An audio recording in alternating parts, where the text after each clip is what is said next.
It's time for another edition of Lewis at Large, 60 minutes of smart talk radio featuring guests from all walks of life in conversation with your host, Warner Lewis. So sit back and lend us your ears for the next hour. Now here with today's first guest is the host of Lewis at Large, Warner Lewis. Well, welcome everybody to another segment of Lewis at Large. Yours truly, Warner Lewis from the flight deck, and of course that means some very smart talk radio is in your future, and in this segment, a subject that we have covered from time to time on this show, but this segment, a very special guest, Chris Weber. She is the Vice President of Global Production Services for the National Geographic Channels. As VP, she's overseeing the compilation and production of 9/11, The Longest War. It is a series that you will see over the weekend. It's an extraordinary series, and I will let her describe in detail all about it. We want to find out more, so we're going to dive right in. Chris, how are you, my friend? I'm doing well. Thanks so much, Warner. Thanks for having me. Well, you have a job that I think those in broadcasting, or maybe even those that are not, would be very envious of. You produce specials and do a lot of research and production for National Geographic. That must have taken you to some extraordinary places.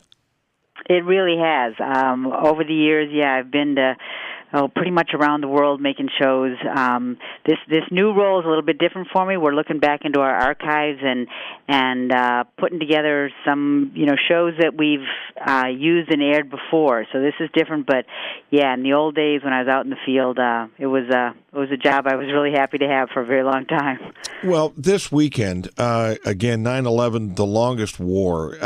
It's a subject that's been, my gosh, it's been covered by obviously hundreds and thousands of different angles. Was it a difficult decision to add even more material and get fresh new things, or was this something that was pretty easy for you to come up with and put together? Well, what we realized is probably no other network has covered 9/11 and the wars since as much as we have. We had over 33 films in our archives, as well as several series, Combat Rescue and No Man Left Behind. But we realized nobody had ever put it all together and really looked at it as a whole and how 9/11 changed our lives and led to what has become the longest war in American history.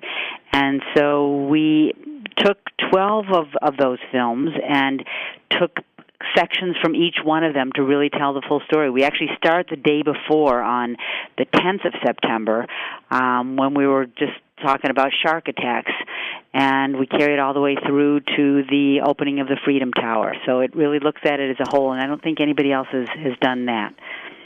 I'd like to talk a little bit, just in general, about the National Geographic Channel.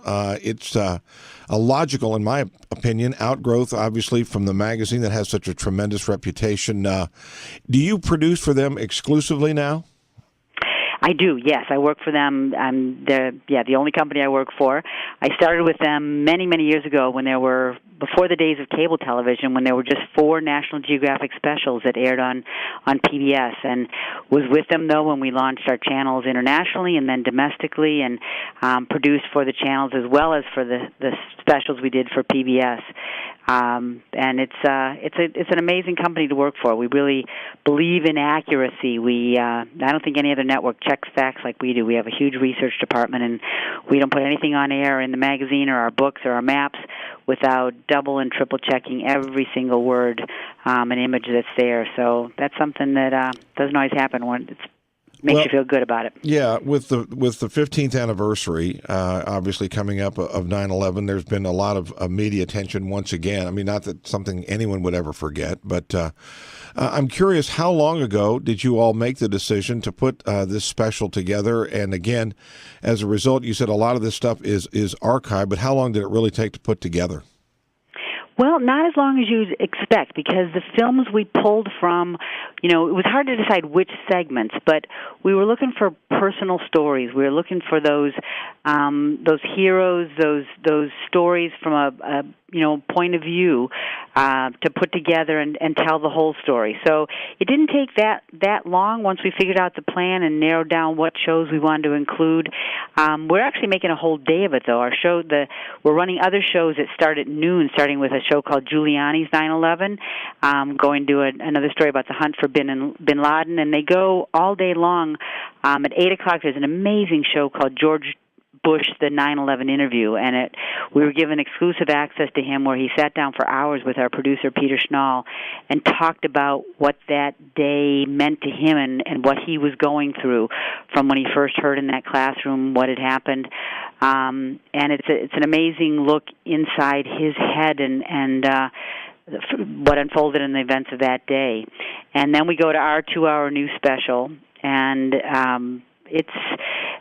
you really, there's so many things I've forgotten in particular. So looking back at it, there were things you thought you remember so well, but like the confusion when the planes were first attacked, nobody knew. They thought it was an exercise that day. There was a military exercise going on, and nobody was sure whether it was the real thing or a military exercise. If you just joined us, yours truly, Warner Lewis from the flight deck, of course, of Lewis at Large Radio, in the middle of an interesting segment with Chris Weber. She's the Vice President of Global Production Services for the National Geographic Channels. You have seen much of her work over the years for National Geographic as well as other networks. Let's steer away from this for just a minute, Chris, and talk about your career as a producer. Again, you started at National Geo and then you ventured out into some other work, did you not? I did, yeah. I sort of got into this business by accident. I was a pre-med major and headed out to California to go to grad school in public health, and literally started as a 1-week manpower temp receptionist at National Geographic out in Los Angeles.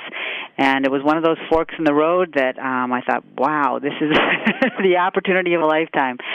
So stayed with them, rose up to producer, produced a lot of specials, and then eventually left, started my own production company for a little while, ended up at Discovery for a while, a few other networks, but came back here about 6 months ago. And got to tell you, it's great to be back. It's still a company that I believe in. I believe in the mission. Where not only do we do television shows, but we fund thousands of research grants around the world and really promote scientific literacy around the world, and it's a company to be proud of.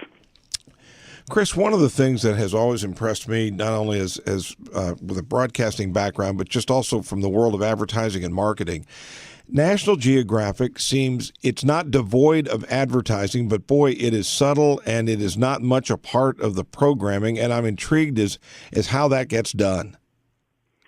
Well, there's a whole department of people that handle that and do our ad buys, and we do try and not let it disrupt the shows and our magazine as much as possible. It is a business. We have to make money like every other business, so we do have to have ads. But interestingly, in our new strategy, we're trying to reduce the number of commercials in some of our shows to enhance that audience experience. So we're always trying to think of the viewer and the readers first. National Geographic obviously has a tremendous reputation, as you said, for accuracy. Rarely are they pushing at least a political point of view. I'm curious, and again, a lot of this stuff is archived, but as you were putting a lot of these specials together originally, how easy is it for you to get access to the military, to government, to National Archives, those kinds of things? Is it easy, or is it, like many other journalists find, somewhat of a struggle? Well, working for National Geographic makes it a heck of a lot easier. And as I mentioned, I've worked for other places where it's not nearly as easy. But because we have this reputation, and ever since the founding of the magazine, we've had the reputation of being honest and fair and accurate. In the old days when we do those specials, and we just had 4 specials, we'd spend literally 24 weeks researching a script before it went on the air, and we still have a dedicated research department that every show goes through to check every word. And so most people on the outside know that, and so we do get access globally to stories that nobody else does because they really trust us, and that trust really continues. Well, if you would, you touched on it, but would you walk us through the day of programming specifically, what people will see, because it's a very, very impressive lineup? Sure. Well, at noon we start with Giuliani's 9/11, which is a look at what happened in New York City and how he tried to be a leader and hold people together. At 1 o'clock is CIA Confidential, the hunt for bin Laden. 2 o'clock is the 9/11, another CIA Confidential episode, 9/11 Mastermind. At 3 o'clock is Witness D.C., which is a look at what was happening here in Washington, from the White House to the Pentagon, the attack on the Pentagon. At 4 o'clock is a fireman story about some of the firemen, the heroes of that day. At 5 o'clock, it's about the war continues, Inside 9/11, about Al-Qaeda. And another Inside 9/11 episode at 6 o'clock, War in America. And the George Bush interview is at 8 o'clock. And then the 2-hour 9/11, The Longest War, starts at 9 and goes from 9 to 11 that night. So it's a full day of stories that really cover the scope and breadth of the films that National Geographic has produced over the years on that day and the war that followed. Well, there's been obviously a lot of television material about it. So much has been written about that event and those events surrounding it and subsequent events. What, as you look back on this day of programming and all the behind-the-scenes work that you were doing, what did you come away with maybe in 2016 that maybe was different than your thoughts a year ago? Oh, tough one. I think it's just, how much things have changed and how we're, right after 9/11, we were so united. We were united around the world. People spoke quietly. They didn't honk horns at each other. They we were all feeling for each other. And so what's sad is how divided we've become. And I hope that maybe being reminded of those days and really how much we have in common rather than what divides us will make people think about that and think about trying to come back together again around our core beliefs of tolerance and compassion for each other and understanding of each other. Were there new facts, new things you didn't know, as just, again, purely as a matter of fact, that you sort of uncovered as you put all this together? Mainly just things I'd forgotten. I really had forgotten, how much confusion there was that first day. They're just even the terminology when they realized they had to bring the military in. There were just different terms for the target plane. They were trying to get the military to scramble and follow the first plane, and even the terminology they didn't understand what they were saying to each other. So we know it in hindsight what all happened that day, but at the time it was unfolding minute by minute, and that some of the inside the 9/11 calls, or the 911 calls, people just didn't know what was going on. They said the World Trade Center had exploded. They thought a helicopter hit it. The amount of confusion that was going that day, and I think that's one of the things that I had forgotten about. What, veering off 9/11 for just a second here, what is in your future, and what can we look forward to additionally from National Geographic Channel? We have got such a great lineup coming up in the fall. We're really trying some new things here from scripted television. We've got some great films coming up and starting in November, and I'm really excited about the lineup. We're also looking back more into our archive, too, and refreshing some of those shows and finding out what's happened to some of our stories and characters. So it's an exciting time to be here. So I think people, if they can watch the channel, they'll be as rewarded as they always have been with National Geographic programming. Well, this segment is airing on the morning of 9/11, and want to let you know again, starting at noon. Let's make sure we get this right. Is that noon Central or Eastern time?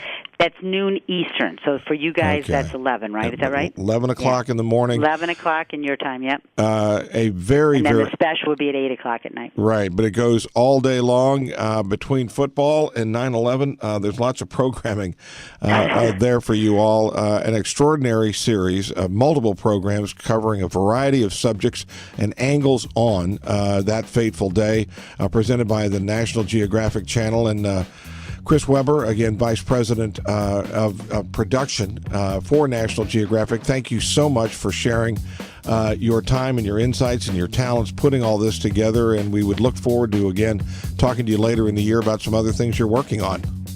Thank you, Warren. It's been my pleasure. You bet. We'll be back with more right after this on Lewis at Large.